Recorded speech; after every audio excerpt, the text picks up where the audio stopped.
About a year and a half ago, our anime god has graced us with an amazing video talking about the manga Oshinoko. I knew that this was something I would want to read. Unfortunately, I am extremely lazy and before I got to read this, an anime adaptation was announced. So now I can't be the guy who knew about this story before it got popular. Or can I?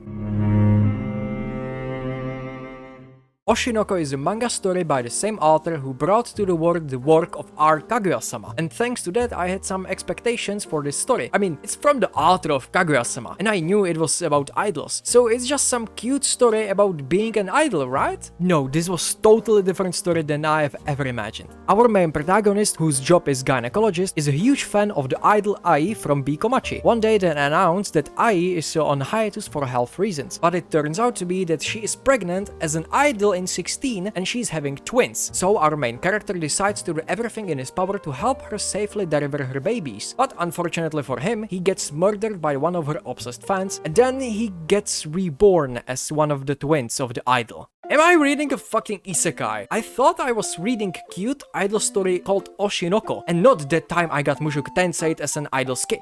But because Ai is an idol and she's 16, it means that she can't just announce that she has children, so she decides to do everything in her power not just to keep the secret, but above all that her children have their best life. But this strange premise is not what Oshinoko manga is about. Well, kinda. You see, this was only the first volume, and this is kinda hard to explain it without spoiling the subplot that happens. So after the subplot in the first volume, the story will follow a character named Aqua, one of Ai's children, who will become an actor and thus joins this world of show business full of lies and intrigue. This is harsh and raw story about the Japanese entertainment industry and what it's like to live in this show business. It's not just acting, idols, TV shows, dramas. This story very well portrays this twisted world of show business, takes you to the behind the scenes of the industry, what it's like to be the people behind the light, what it takes to get there, and especially the mental health and constant spotlight on social medias. Social media plays a huge role in our lives. It doesn't matter if you are a completely ordinary person or a world superstar. Everyone has some social network on which they make themselves visible, just by writing normal messages, announcements, or just a place where fans can write their love for them. But it can also be used for criticism that is very common on the internet, known as cancel culture. And even if we don't realize it, just a few negative words can have a huge impact on mental health. And what if this online criticism takes itself to the very top? There is this arc in Oshinoko where Aqua joins reality dating show, where the pure manipulation as an actor is shown. On one of the actresses, Akane, is develop a lot of stress from the fans of the reality show, as they write on social media that it doesn't matter if Akane will act in the TV show or not. In the background, her performance is addressed that she leaves no mark on the TV show. When she tries to do something with it, she accidentally scratches one of the girls who is the fan's favorite. Of course, it was just an accident and Yuki didn't take it too seriously. They both apologized and everything is fine. But the whole episode was edited to make Akane the bad one. And that's when social medias have the most weight. She's pointed out as the bad one, and now everyone slanders her and hates her. Whenever she looks, she only sees criticism towards her. The only thing she can think of when she goes to sleep is all the criticism. She tells herself how everything will be over when she wakes up in the morning. But every day it gets worse and worse. On social media they criticize everything about her. They gossip her behind her back at school. All insults are then directed at her mother and how she raised her, her appearance and her personal life. They will criticize her as long as this show exists, and this cup of criticism will haunt her for the rest of her life if she chooses to remain in the entertainment world, until finally she's tired of it all. She's tired of thinking, and the only way to get rid of this problem